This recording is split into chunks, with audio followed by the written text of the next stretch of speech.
जी दोस्तों, कैसे हो सभी को नमस्कार। तो आज की वीडियो में हम बात करेंगे रक्त के बारे में, यानी ब्लड के बारे में।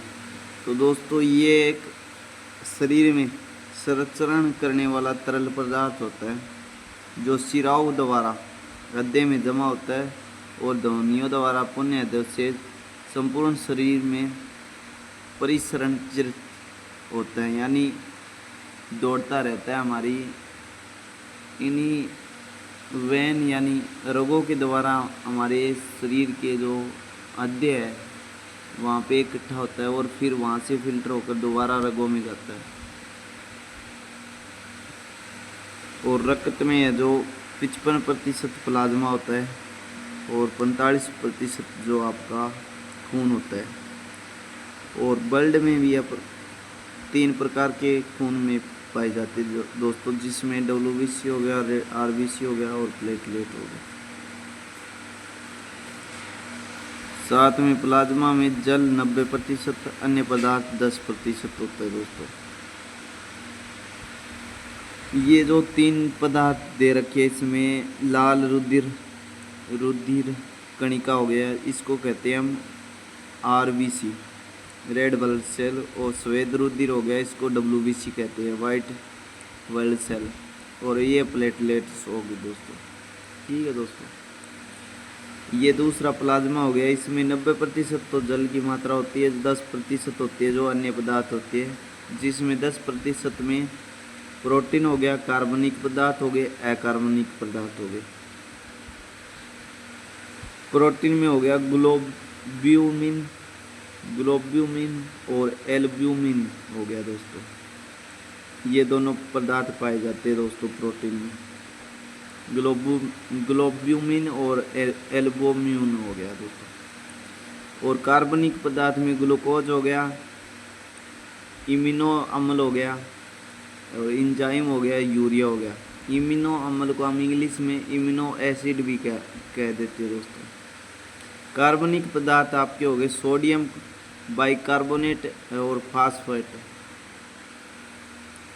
तो यहाँ पे आपको जो 3 प्रकार के रक्त होते हैं, इसमें श्वेत WBC और RBC और प्लेटलेट। और सफ़ेद WBC के जो है 5 तरह के रक्त पाए जाते हैं, जिसमें 5 तरह के और जो है इसमें अलग अलग पाए जाते हैं, जिसमें दोस्तों 2 तरह के होते हैं, ग्रेनुलोसाइट हो गया और एग्रेनुलोसाइट हो गया। जिसमें WBC में ग्रेनुलोसाइट में आपका हो गया न्यूट्रोफिल, ईसोफिल हो गया और बेसोफिल हो गया दोस्तों। एग्रेनुलोसाइट में हो गया आपका लिम्फोसाइट और मोनोसाइट हो गया। ये हमारा रक्त का पूरा जो स्ट्रक्चर है जो आपको देख रहे हो, इनका PDF है जो हमारा आपके टेलीग्राम चैनल पे मिल जाएगा, टेलीग्राम का लिंक मिल जाएगा दोस्तों।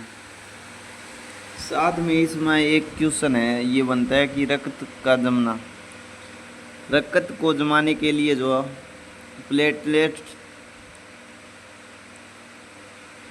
फाइब्रोनोजिन और थ्रोम्बोप्लास्टिन नामक प्रोटीन पाए जाते हैं दोस्तों ब्लड को जमाने के लिए प्लेटलेट में। ठीक है दोस्तों, जब कटे हुए स्थान पर रक्त बाहर आता है तो फाइब्रोनोजिन है जो हवा और थ्रोम्बोप्लास्टिन की उपस्थिति में फाइब्रोजिन के परिवर्तन होकर तारनुमा जाली बना देता है दोस्तों। ये 2 पदार्थ जो पाए जाते हैं जो प्लेटलेट में पाए जाते हैं, और ये हमारे खून को जमाने के लिए बहुत ही इम्पोर्टेंट है। जिसमें रक्त कण फंस जाते हैं